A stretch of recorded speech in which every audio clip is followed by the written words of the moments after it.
Okay, 20 years. How did I end up here? I was working in Singapore and had a few recce trips down to Oz to make a decision on exactly where I wanted to go, check out the climate, etc. And pretty much I drew 2 lines across Australia. The northern line, I didn't want to go any further north than that line because it would have been too hot, too humid, and I'd had enough of that in Singapore. And the southern line, too cold. Might as well go and live in Scotland. So I got myself a book of all the listings of independent schools, went through that, picked out the schools that had no more than about 1,000 students and were co-ed, and I sent my CV off to them and waited for replies. And I actually had a flight booked to Brisbane. I was going to check out some schools there around the Brisbane area, and I got a call from Brother Bryant, and he actually got me in the office at school, which was very unusual. And then I got a call from the head of maths, and he got me at home, which was even more unusual. And so yeah, I changed my flight and I came up in the October of '99 to have a look at Geraldton and decided, yeah, love the sporting facilities and everything, and thought, yeah, I could live here. So I came. 22nd of December 1999, I arrived in Geraldton. Everyone had gone on holiday. So yeah, I started at Nagle at the end of January 2000. I taught maths. I've taught maths for the 20 years. When people say, what do you teach? I usually say maths and manners, because good manners will get you further in life than maths unless you're an absolute genius. I've taught the full range of maths, every year level, every ability, but mostly I'm teaching upper school. And I love the fact that you can actually make a real connection with those year 12s, especially if you've taught them lower down too. On top of maths, I have taught study skills in year 10, pretty much from the year they started. I missed out this year because I've had to do the spec vision for 2 periods a week. And I only did it for half of last year because I had to take over someone else's class. But pretty much every other year I've had year 10 study skills as well, which allows me then to come across kids that I wouldn't normally meet in the top maths classes, which I have enjoyed. What is my passion?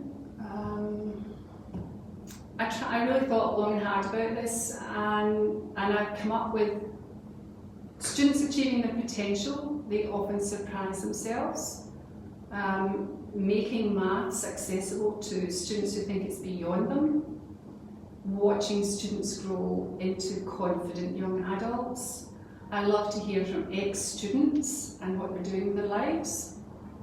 And the newest passion is Maths Pathway, because it allows students to do maths at their own pace and at their own level, and it means that they can all be successful. What keeps me here? Well, I did my research before I got here, and I had already decided that I was not ever moving out of Geraldton. I checked out Canada, I checked out America, that was a big no-no. Canada, I couldn't handle the cold. And Australia's got so many different climates, I pretty much settled on Australia. So I knew that I was going to stay in Geraldton once I got here.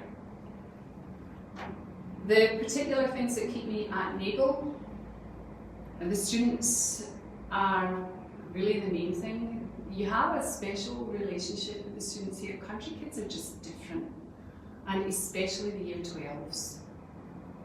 I like to have my own classroom. I must be one of the few teachers who's never moved out of the one room in the 20 years. So I started here in the end of January 2000 and I'm still here. And having the new windows is just fantastic. and having the other side of windows, the classroom, the windows on the other side, to put up any articles of kids who make it to the local paper. That's kind of my thing, and although sometimes the kids jump up and down a bit about it, I think they actually do like seeing the pictures up there, and it certainly gets other kids from other classes to stop and look and see who's been doing what. At the moment there aren't many because there's not been much happening due to COVID. I also have the boards of ex-Year 12 students, so I started that in 2003.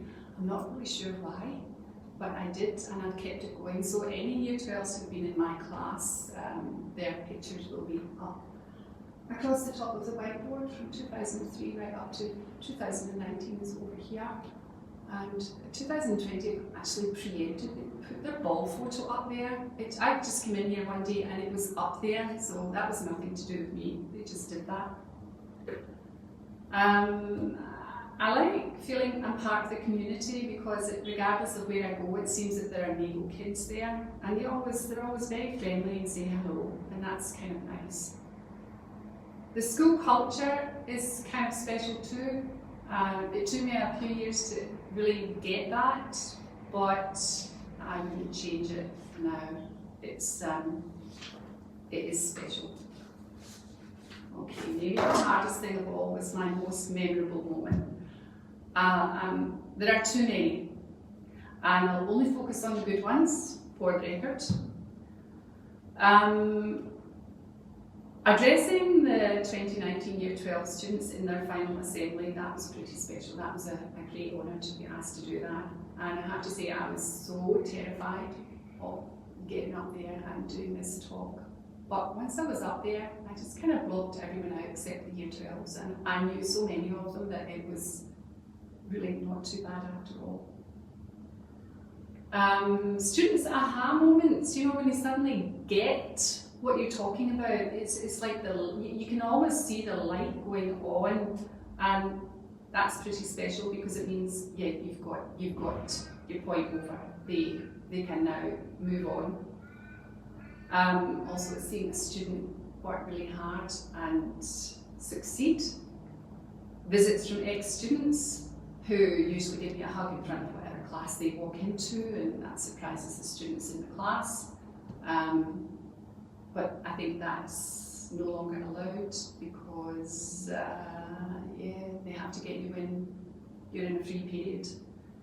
So that won't be happening. And then some kind of personal ones. Scaling the climbing wall in the gym. When they put that wall in, I had my eye on it, and then I can't remember what year it was, but a few years ago,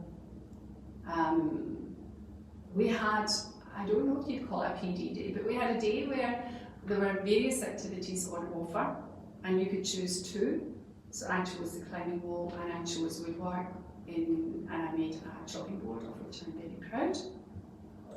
Another 2019 first was in 2019, that ice slide. I don't know how Jazz Paul managed to talk me into going down that slide, but she did, and it was a one-off, never to be seen again.